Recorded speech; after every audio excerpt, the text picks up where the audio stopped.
तो चलो कहीं चल के सुकून से बात करते हैं। इसकी जरूरत नहीं है अजलान। मेरे पास तुमसे लंबी लंबी बातें करने के लिए कुछ नहीं बचा है।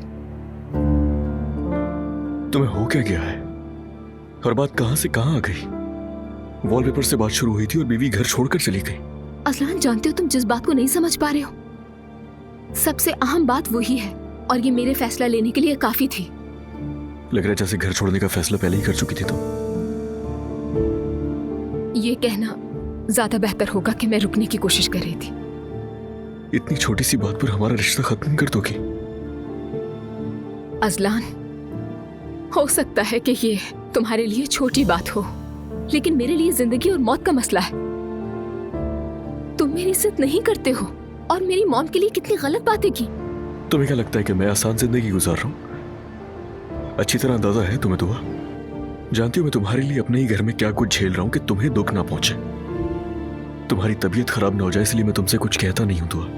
नहीं कहते तो मेरा ये हाल कैसे हुआ? मैंने तुम्हें बताया था ना, हमारे कुछ उसूल हैं। जब से मैंने होश संभाला है ना, मैं यही सब कुछ देख रहा हूं, वही उसूल है। ना ही कुछ बदला है और ना ही कुछ बदलेगा कभी। तो तुम्हें लगता है कि ये तो बदल ही जाएगी? अजलान, मेरा ऐसी सोच वाले घर में गुजारा नहीं हो सकता। मैं रह ही नहीं सकती।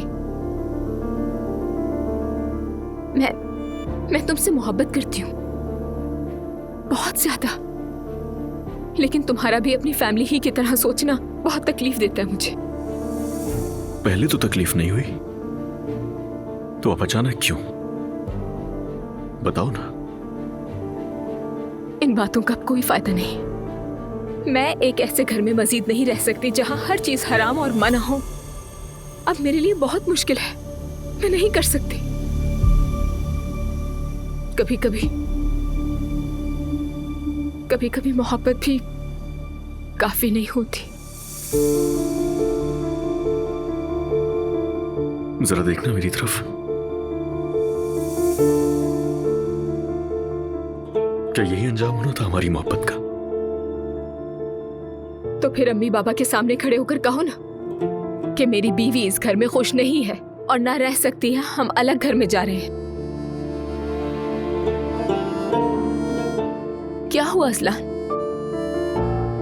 नामुमकिन है ये, और तुमसे इस बारे में पहले भी बात कर चुका हूं मैं। मेरी माँ ने भी मेरी दादी के साथ ही जिंदगी गुजारी है। उन्होंने जिंदगी गुजारी है तो मैं क्या करूं अजलान? तुम्हारा ये कहने का क्या मतलब है? और तुम इस बात पे अलग हो जाओगी मुझसे?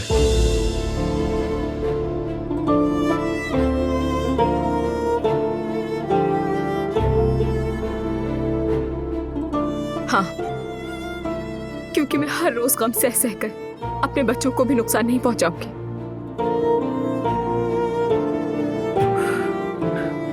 मेरे भी तो है ना ये बच्चे। तो तुम्हें इनकी माँ के साथ बेहतर सलूक करना चाहिए था अजलान। अब मैं जा रही हूँ।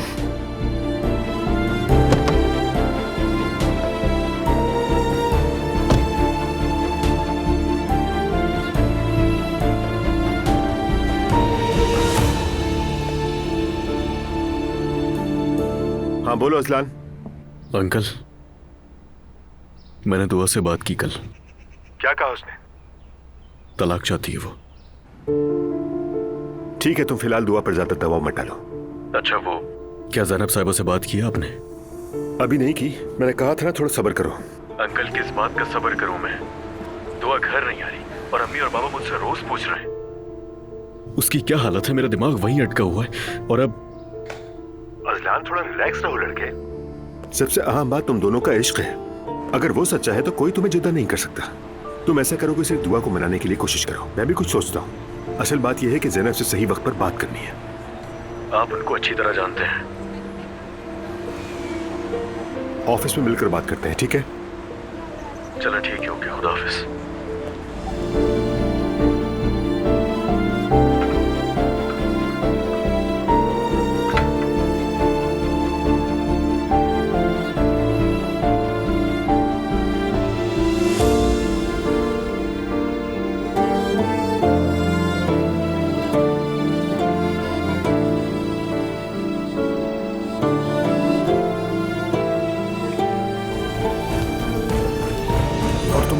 जो प्रॉब्लम है उसे फौरन हल करो।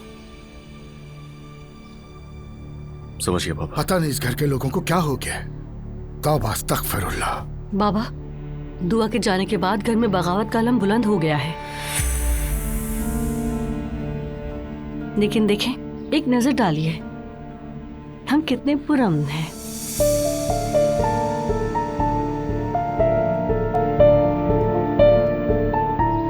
ये मुझे किस इम्तिहान में डाल रहा है रब्बुल आलमीन। मेरे सजदे तेरे लिए हैं या परवरदिगार रहम फरमा मुझ पर।